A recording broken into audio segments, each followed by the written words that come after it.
Good evening, good morning, good day to everyone. And hello, my name is Jim Brennan, and I'd like to welcome you to the Tuesday Night World Meditation.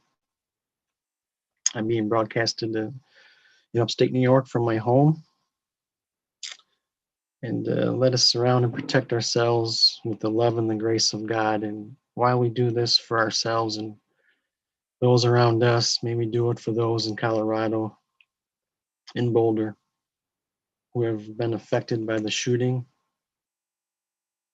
the suffering that they have endured. May we keep them in our prayers and our thoughts as we do stillness together tonight. Before we begin the meditation, I'd like to share a passage from the new message about practice, and this is from the revelation called Joy and Gratitude, which is one of my favorites. And it's one of my favorites because it helps me become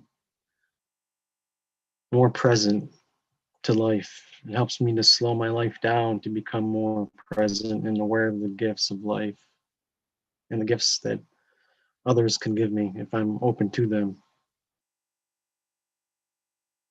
It also helps me be grateful for my own life and the change and the growth I have experienced because of the new message and the work it asks us to do and the wisdom it gives us when we do the work. That is also a great gift for me. I'm grateful for. And I'm always grateful when I remember, because of how easily we forget to be grateful for the messenger and what he has been given and what he has given us in the world, along with his wife Patricia and the support her and their son Reed have given the messenger. Also a great gift. And very grateful for the allies as well. So with that said, I'd like to read a few passages from Joy and Gratitude.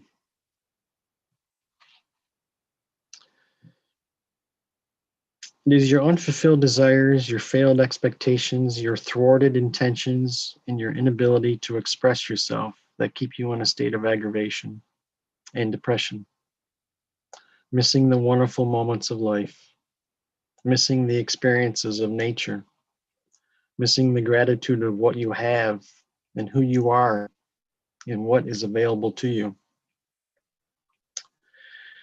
Missing life as if you were living in paradise, but you were caught up in a very fearful dream and could not awaken to your own existence. Then there is living under the cloud of fear. Fear that you are losing. Fear that you will lose. Fear that you will not have what you want. Fear that you will miss out on something. Fear that you will lose your achievements or your stature. Fear that you will lose your health. Fear that you will lose your mind. Fear of deprivation, fear of chaos, fear of rejection by others, and ultimately fear of death itself. So much fear. So afraid, and yet, unless you are facing imminent threat of destruction or the imminent threat of utter devastation, why would you live under this fear? Missing the joy and the gratitude of life. Missing what you have achieved and what others have achieved. Missing the marvelous experiences that you could have every day. It is like you are dying 1,000 times, dying every day for want of living. When death finally comes to your life and you leave this world and you leave your personality and your body behind, it will only take really a very short time. But in your mind, you could be dying for hours, days, and years. Dying without living, living without gratitude, living without the experience that you are here to serve a greater purpose and that your life is moving in a certain direction. Now the emphasis on joy and gratitude does not deny the problems that you face, the situations that you must correct, the false obligations you must undo, the false attractions you must distance yourself from, the compromises that you must rectify, the bad decisions that you must correct, and so forth. That is the work of life. That is your spiritual work and your practical work. But all along the way, there is the experience of gratitude. Look at where you live and think how amazing it is that you could live in such a place. Look at all your comforts and conveniences and think of the people who created these so that you can enjoy them. Be happy with what you have because you have so much already. Unless you are living in a state of extreme poverty, you have so much already. Look at your clothing. You have more than you need. You are rich. If you do not think that you are rich, you should go somewhere else where you would be rich, and you will see you are suffering over nothing. Go into your bathroom and look at your medications and see what a miracle it is that they can exist. For many people in the world do not have access to these things. Look out upon your street. It is a miracle you even have a street, or street lights, or a sidewalk, and all the services that your city provides for you. How would you be if you did not have these things? Do not assume that you will always have these things, for the great waves of change of life are coming to the world and will deprive many people of many things.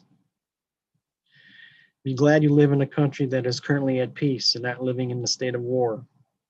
Be grateful that your nation is not being attacked by other nations that seek to conquer it, suppress it, and overtake it. Look at nature in all of its details. Look at a rose bush in all of its details. You cannot be depressed.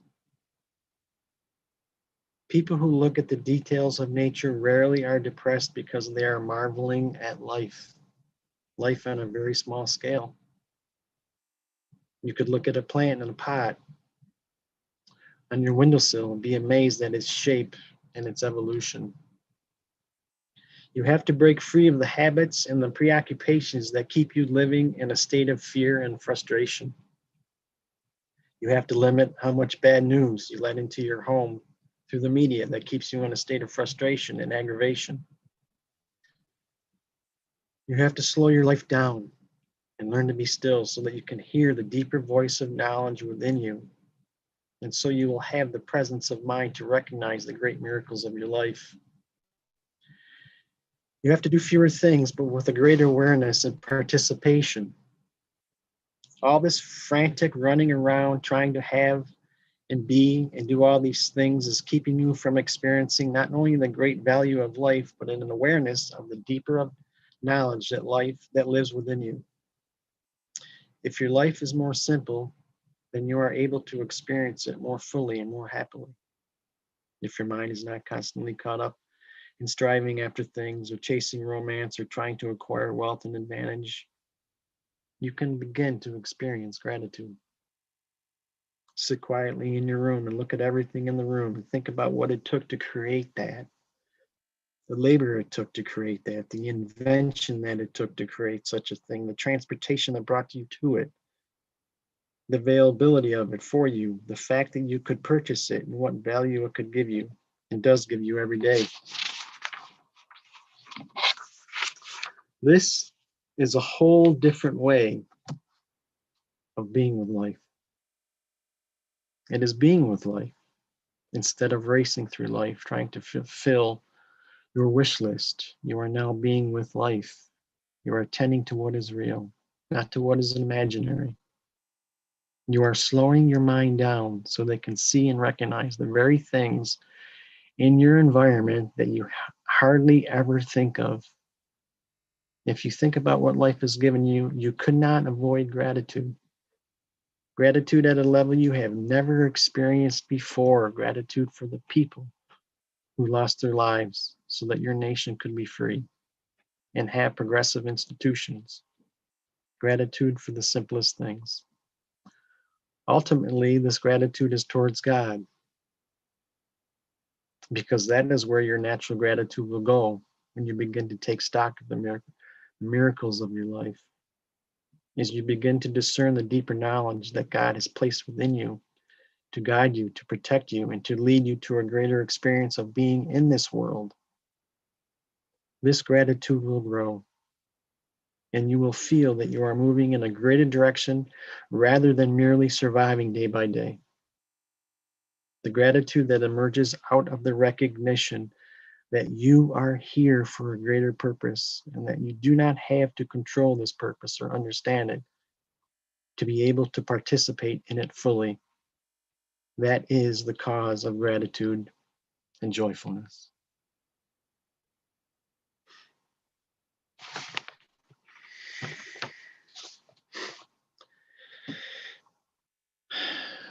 Please join me now in a 30-minute stillness practice.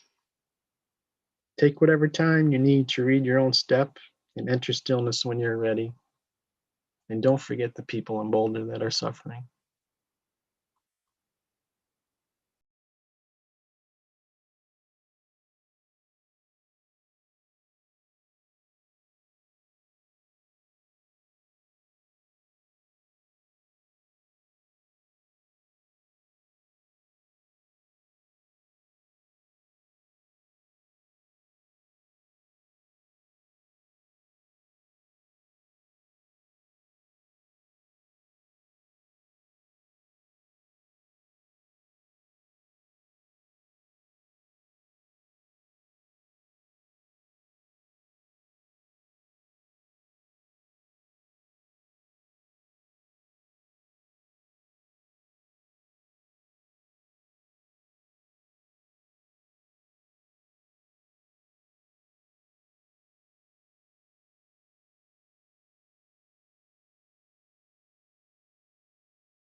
Nase Navari Karam.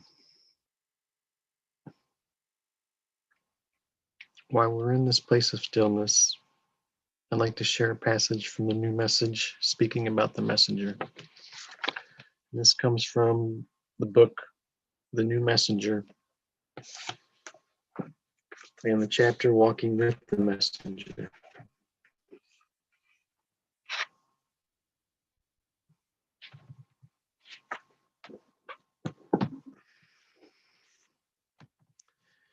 To walk with the messenger is to face the adversity that he will have to face in bringing a new revelation into the world, into a world of contentiousness and conflict, fear, doubt, and aggravation, into a world where even the religions now are polarized against one another and are used for political purposes, generating conflict, contention, and violence. As the resources of the world decline in the future, these conflicts will become more severe, and people will be more polarized within their nations and between their nations. What will then be able to overcome these ever-growing difficulties and the great danger of war that they will produce? But the light of revelation itself that will restrain these activities and intentions and activate a recognition that all people in the world must now work for the preservation of civilization and for the well-being of the world, so that it may emerge into the greater community of life as a free and self-determined people.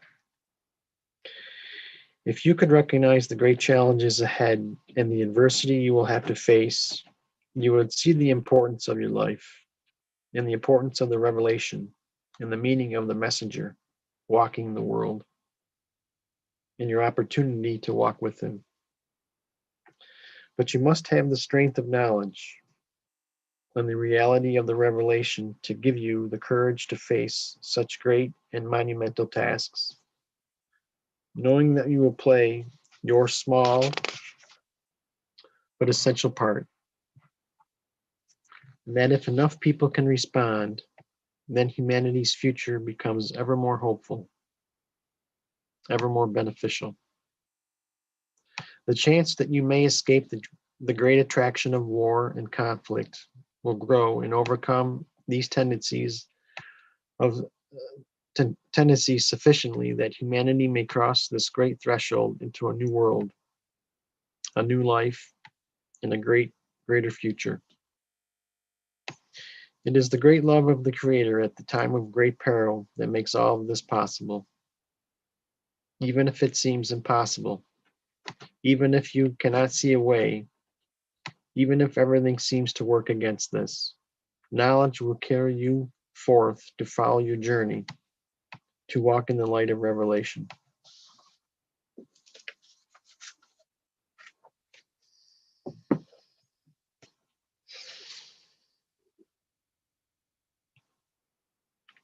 Now let us spend a few moments together with Marshall and send him our love and strength.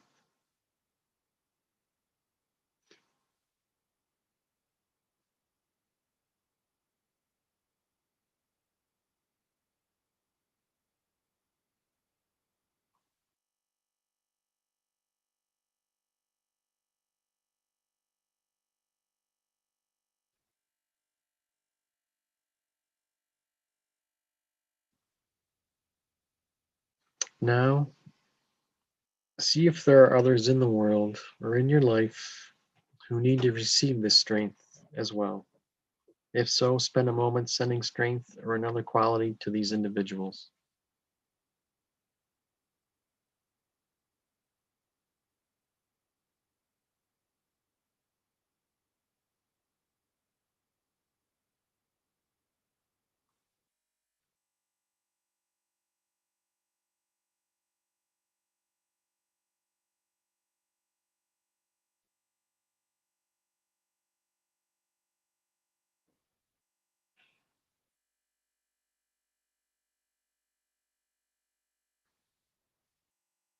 Nase Navari Karam.